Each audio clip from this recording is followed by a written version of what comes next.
Hello YouTube. Today I want to talk about a topic which I have been struggling with for quite a while, and the topic is anger. I have been struggling with controlling my emotions throughout most of my adulthood and childhood, and as I've aged and matured, don't know how mature I am at 31, but I feel more mature compared to what I was at 21, definitely. So I'm trying to figure out some hacks which allow me to control my emotions better, and seeing how these things actually work and the results I'm seeing is giving me a lot of motivation to continue doing them. So I just wanted to share with the wider audience what these are and maybe help someone out. Another reason I'm doing this video is just to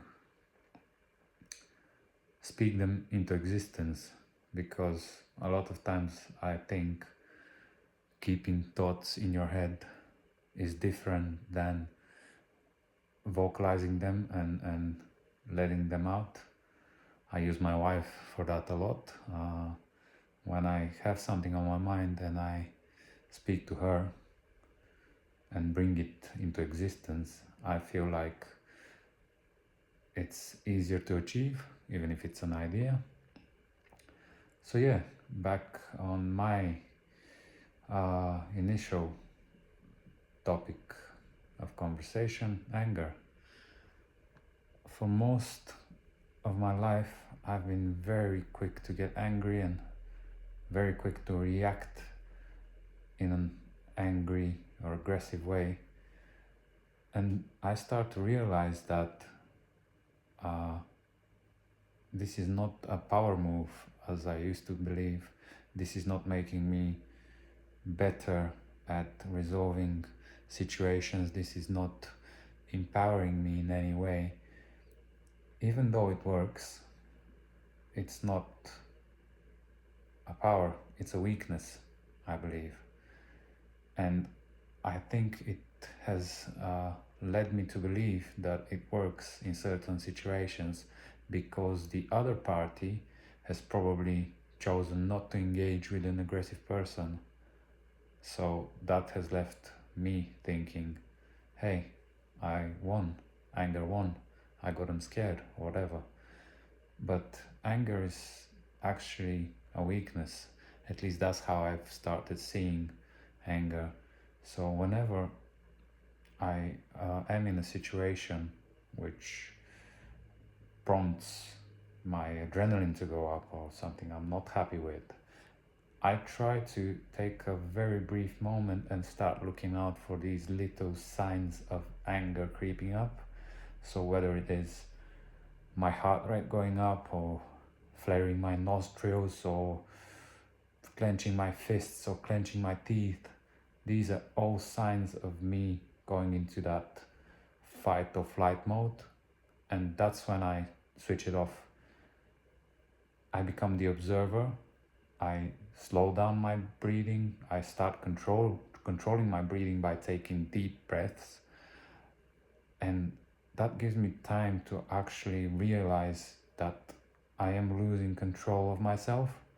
Once I start breathing slowly and deeply, that kind of, I guess, the more oxygen that goes into my brain, it allows me to have a better judgment and to think things through.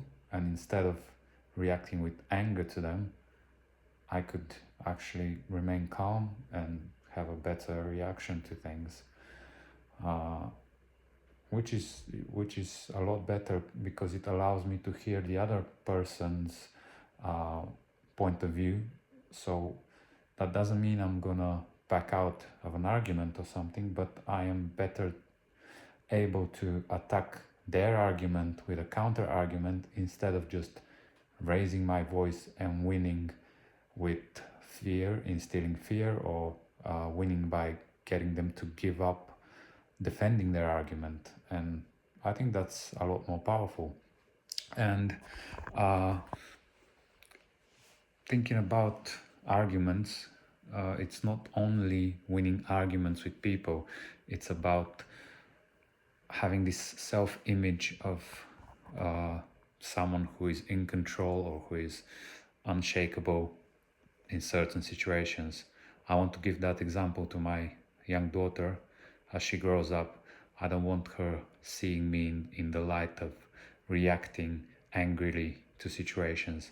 I want her to grow up and know me as the person who, no matter how bad the situation is, just takes it as it is, calmly, nodding away.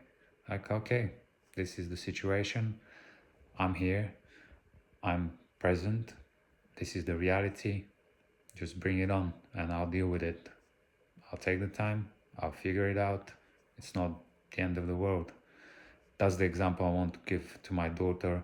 And I believe that way she's going to grow up with lesser chance that she reacts to stuff the way I used to react, by getting angry, because people say children are copies of their parents. So if I'm angry, I believe she will be angry, and it's unhealthy. The stress that anger causes, the anxiety, the cortisol building up in the body is not healthy at all, but that's a whole separate topic.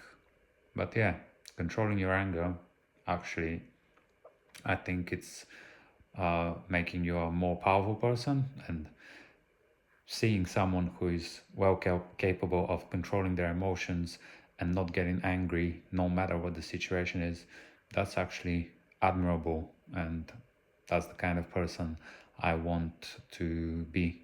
That's the kind of person I want my daughter to see, and that's how I want her to remember me in her childhood memories. So yeah, this is today's brain dump. Thank you for listening, and I'll see you in the next one.